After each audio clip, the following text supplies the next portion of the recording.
When I pulled into the cabin lot, our big family getaway spot, the only sounds I heard were birds and the soft crunch of gravel under my boots. No laughter. No suitcases being dragged. No sound of my wife Emily yelling at the kids for forgetting something. Just silence. Then I saw them. 5 kids, sitting on a wooden bench near the lodge entrance. My nieces and nephews. All of them under 10, looking confused, scared, one of the girls crying. I scanned the parking lot, no cars, no adults. I pulled out my phone and called Emily. Straight to voicemail. Again. Then again. Nothing. That's when I saw it. The email. Subject line. Hawaii time. It was from her. The body of the message burned itself into my brain. Hey babe. Don't freak out. Me and Rachel needed this. You're always saying you want to be useful, so here's your chance. We're going to Hawaii for a week. Take care of the kids. They're already at the cabin. Food's in the cooler. Don't mess this up. Red heart, Emily. I just stood there. The wind felt like it had teeth. Rachel, her sister, also a mother of 3. They left all 5 kids here. No warning. No call. Just dropped them off like I was a babysitter and vanished to a beach vacation. And the red heart? That was the final twist of the knife. I should have called her. Screamed. Cried. But I didn't. I called CPS. Cold? Maybe. But I wasn't about to play daddy to 5 abandoned kids while their mothers sipped cocktails in bikinis. I gave CPS the location, explained everything, and waited with the kids until they arrived.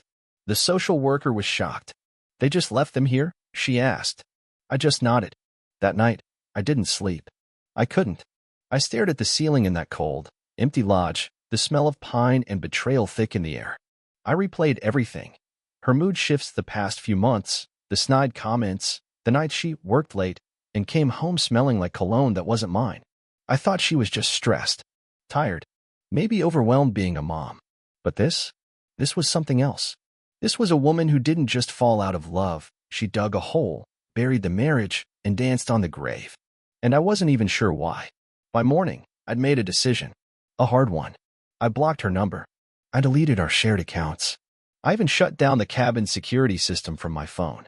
If she wanted to play cold, I could play colder. Then I bought a ticket back home. Alone. But this story doesn't end there.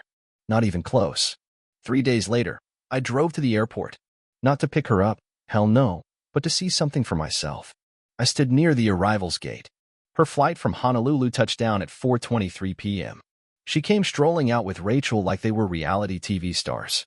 Sun-kissed, laughing, dragging overpriced luggage, wearing matching Aloha, B*TCGS tank tops. I didn't approach them. Not yet. They stopped when they didn't see anyone waiting. Emily pulled out her phone and dialed. I let it ring. She tried again. Nothing. She finally opened her email. I know the exact moment it happened. Her jaw clenched. Her posture stiffened. Because I sent her just one line back. Called CPS. You abandoned them. I cut contact. You're dead to me. She dropped her phone. Rachel gasped. He did what? Emily just stood there, blinking, like she was trying to load a reality that didn't exist anymore. And in that exact moment, I saw it, the regret. But not for what she did. Only for getting caught. To her, I wasn't a husband. I was a resource. A background character in her little, I deserve this fantasy. And that's when I realized, this wasn't about a vacation. This wasn't a breakdown. It was an affair. The signs had been there for months. Now, they were screaming in my face. The clothes she bought, just for herself. The text she hid. The random gym sessions at 10 p.m. Even that smirk she gave me when she said I was too tired for fun lately. Everything suddenly clicked. She didn't just leave for Hawaii. She escaped to a week-long soul bonding with someone else.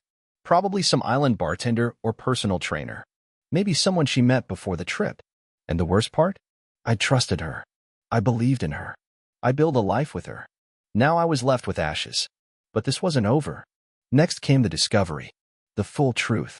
And I wasn't about to let that truth stay buried under palm trees and piña coladas. I spent the next 2 days digging. Not because I needed more proof. My gut had already confirmed what my heart refused to accept, but because I wanted to know who he was. The man who made my wife look me in the eye, lie through her perfect teeth, and jet off to paradise while throwing 5 kids in my lap like garbage bags. I checked our shared iCloud. She'd forgotten to log out. Classic Emily, smart when it comes to manipulation, stupid when it comes to details. Within minutes, I had her entire photo roll. At first, it was what you'd expect: beach shots, pool selfies, drinks with umbrellas. But then I saw it. Him. A guy maybe 10 years younger than me. Ripped. Tanned. Wearing one of my old college basketball t-shirts, one she said she threw out because it was too worn. He wasn't in just one picture. He was in all of them. Holding her waist. Kissing her cheek. Whispering in her ear while she smiled like the happiest woman alive. She had a full-on vacation romance, while married, and she brought her damn sister along to babysit the cover story. I sat there for 10 minutes, frozen, while the picture scrolled in front of me. Then I opened her texts. They were worse. Emily. Can't wait for tonight. Hope your room still smells like coconut and sin. Winky face. Him.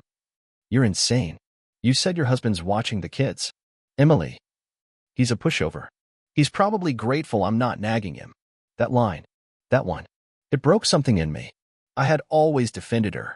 Even when my brother said she gave off Hollywood narcissist vibes. Even when my mom said she noticed Emily treated me like an errand boy.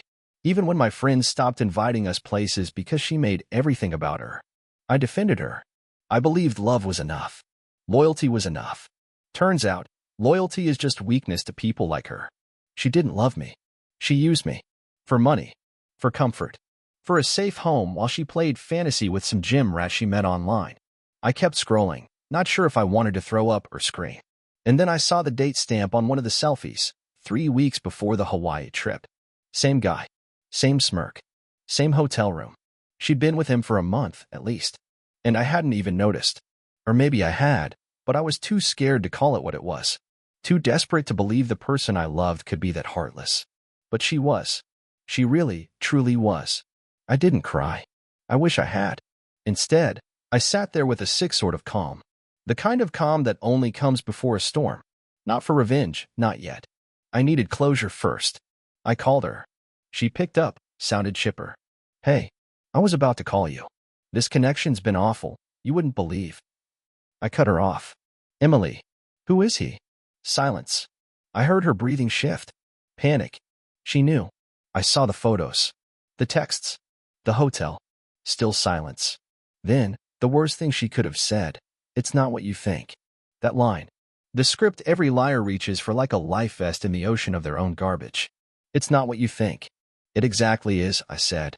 You ditched 5 kids, flew across the ocean with your sister to shack up with a guy who wears my clothes, and you thought I'd just sit here and nod like an idiot? She finally spoke, and her voice snapped from soft to sharp in an instant. Oh, come on, David. You've been boring for months. You don't touch me. You don't surprise me. You're like a cardboard box with legs. And I needed to feel alive again. That's not a crime. I didn't respond right away. She added, you should thank me. If I didn't leave, you'd still be stuck in that sad little routine, pretending it was enough. I almost laughed. The gaslighting was so polished it deserved an Oscar. Instead, I said, I already thanked you. What's that supposed to mean? I called CPS. Your kids are in protective custody. You're under investigation for abandonment. And when you land, don't come looking for me. We're done. She screamed something I didn't catch. I hung up. I sat there in my living room, staring at the empty spot on the wall where our wedding photo used to hang. And for the first time in weeks, I felt something close to peace. But it wouldn't last. Because when she landed, she didn't disappear. She came looking for me. And she didn't come alone.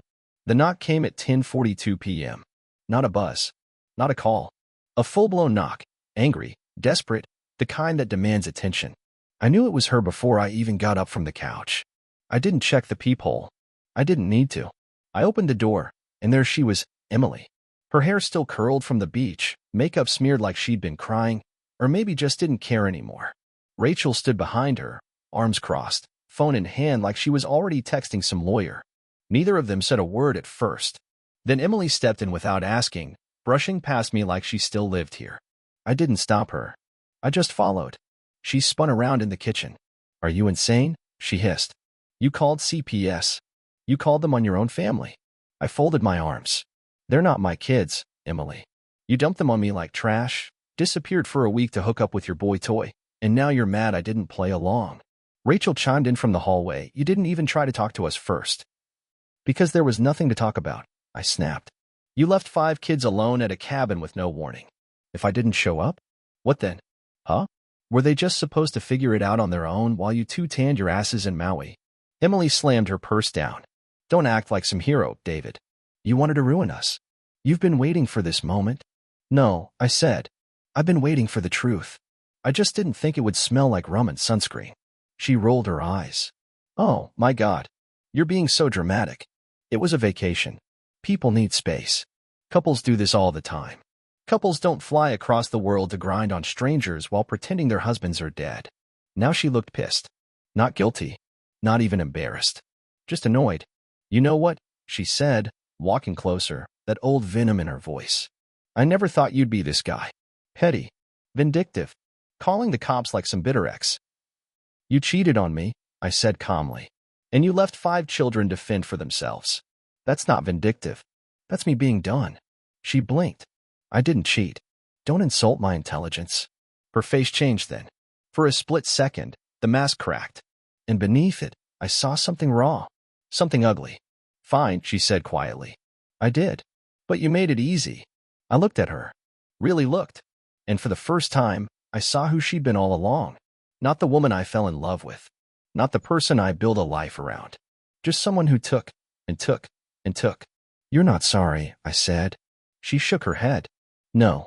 I'm sorry I didn't leave sooner. That's when it happened. Rachel, silent until now, stepped in between us. Okay. Enough. You've both said your piece. Let's figure this out like adults. But I wasn't playing that game anymore. There's nothing to figure out. You've got 5 kids in CPS custody. The state is investigating. You two are on your own. Rachel paled. Wait, I didn't leave my kids. She did. I was just helping. You're both listed. Both responsible. They know everything. Emily's voice cracked. David, please. You can't do this. Not to me. Not to the kids. The kids will be better off with someone who gives a damn, I said. You made your choice. You don't get to cry now. Then I walked over to the door and opened it. Neither of them moved. Out. Rachel left first, stunned. Emily followed, but paused in the doorway. You think this is the end? She whispered. You think you'll be happy now? I didn't flinch. No. But at least I'll be free. She walked into the night, heels clicking on the concrete like fading echoes of a broken promise. I locked the door behind her. That night, I poured myself a drink. Not to celebrate. Not even to numb it. But to mark the moment. The moment I stopped being her shadow and started becoming a man again. The next morning, I woke up feeling like I'd been hit by a truck. Not because of the bourbon, though that definitely didn't help, but because the silence in the house was louder than any argument we'd ever had. There were no footsteps, no perfume in the air, no half-burnt toast in the sink, just emptiness. I sat on the edge of the bed staring at the spot where she used to sleep. For a second, I reached for my phone, some part of me still wired to check if she texted, if she maybe apologized, begged, said it was all a mistake. But no, there was nothing. So I did the only thing that made sense. I got in my car and drove. Not to work. Not to a bar. I drove to her gym. I know, sounds crazy. But that guy in the photos, the one with the smug face and my t-shirt, he worked there. I found his name on her phone. Jared, coach. The way she saved it made me want to rip the steering wheel in half. When I walked in, I spotted him right away. Jared. All abs and tattoos and that fake confidence that only comes from sleeping with another man's wife. He didn't recognize me at first. I just stood there, watching him flirt with a client, that same smug smile plastered across his face like nothing in the world could touch him. Until I said his name. Jared. He turned. Yeah? You need a trainer or... I didn't let him finish. I punched him. Right in the mouth. The sound it made, God. I'll never forget it. The crack of knuckles on jawbone. The way his head snapped back. The gym went silent. A couple people screamed. He stumbled, bleeding from the lip, staring at me in pure disbelief. The hell is wrong with you, man? You wore my shirt, I said. He blinked. What? You wore my shirt. While you were screwing my wife. That shirt was mine. I expected him to fight back, maybe throw a punch. But he didn't. He just stood there, dazed. She didn't tell me she was married, he muttered. Bullshasters, T. I swear. She said you were separated. Said you didn't care. Said you hadn't touched her in months. My fist clenched again, but I didn't swing. Because he looked genuinely confused. Stupid, sure. But not a liar. And that's when it really hit me. She played both of us. I turned to leave, but not before dropping one last truth bomb. She used you. Just like she used me. Good luck when she gets bored of you, too. He didn't respond. I walked out. Back home, I packed up everything that reminded me of her. The photos. The stupid live, laugh, love signs she insisted on buying. The wine glasses we got on our honeymoon. I dumped it all in boxes, taped them shut, and left them on the porch. A few hours later, she texted. I saw what you did. You assaulted someone, David. This is who you are now. I didn't reply. Then another. You think this makes you the good guy? You're not. You're bitter and insecure, and that's why I left. Still nothing. Then she called. I let it ring. Over and over. Finally, she left a voicemail.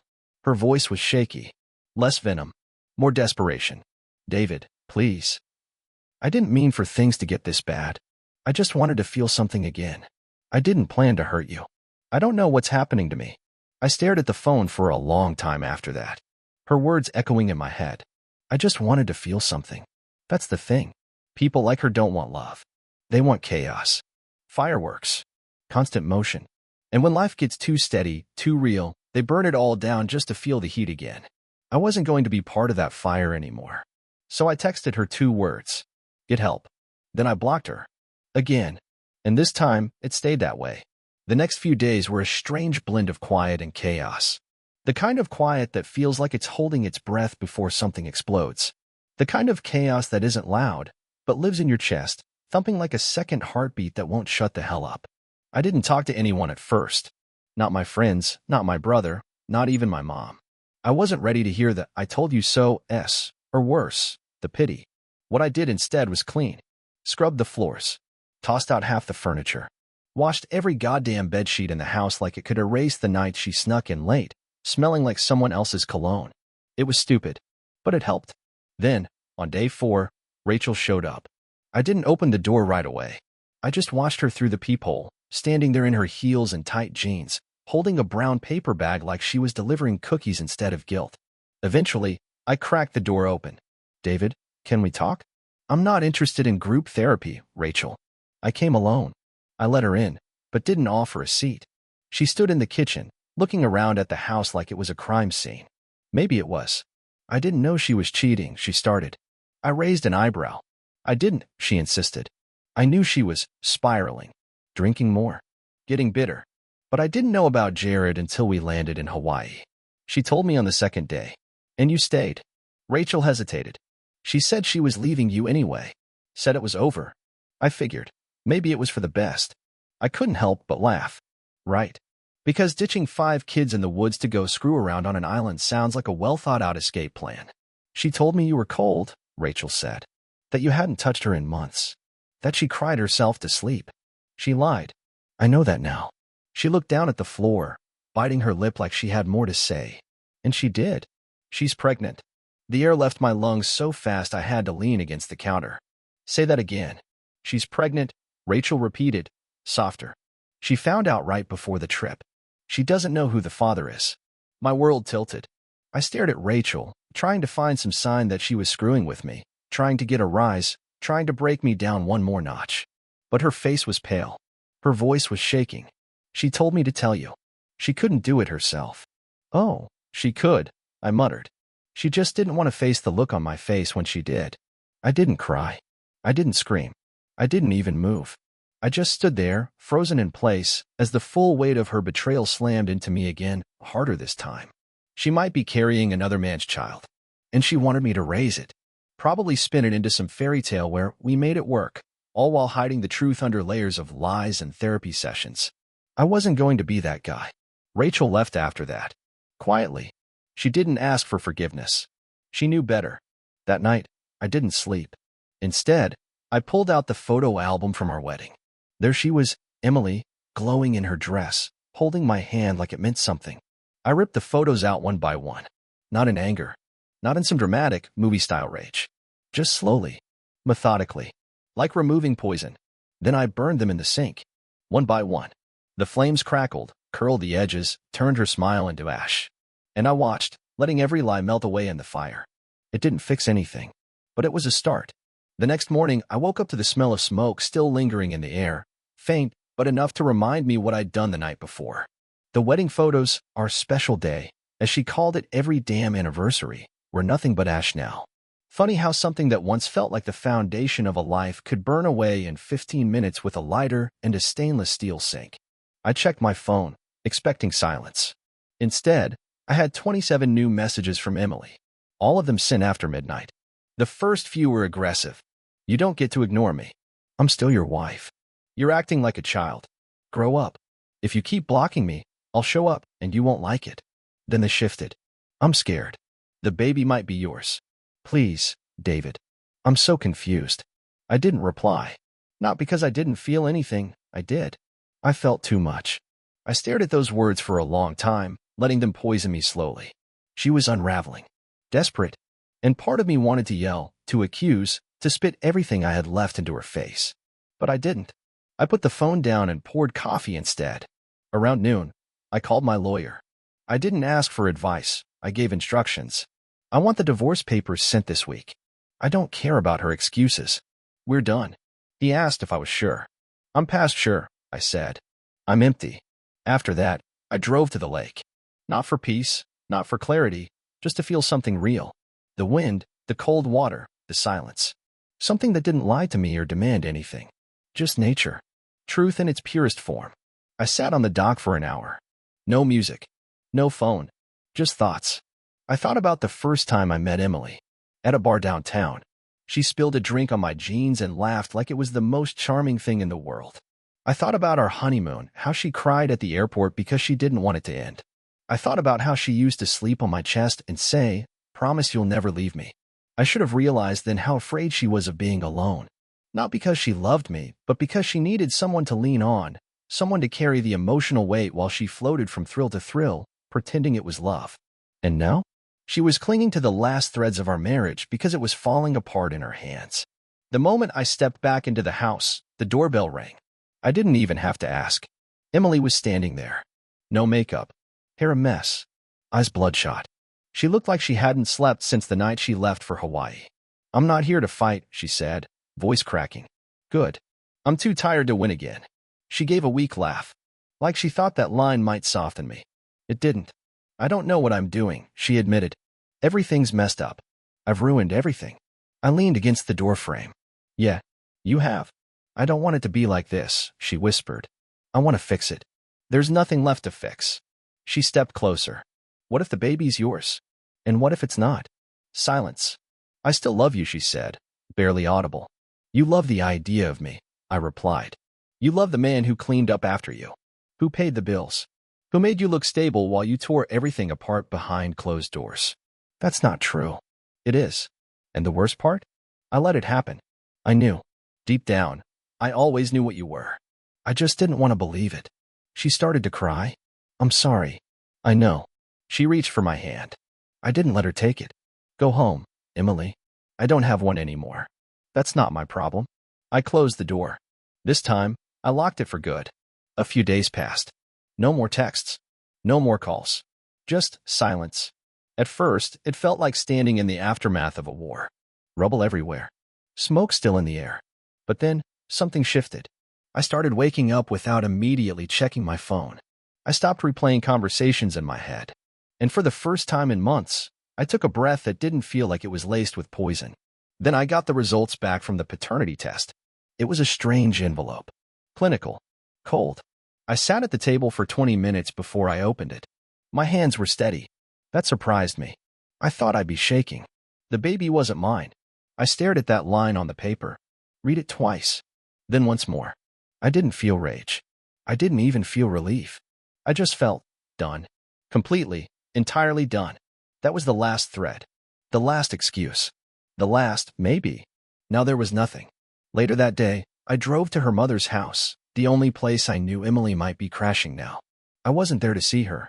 I was there to drop off a box of her things I'd forgotten about in the garage, an old sweater she loved, some books, a framed picture of her and Rachel on a boat pretending to be human beings.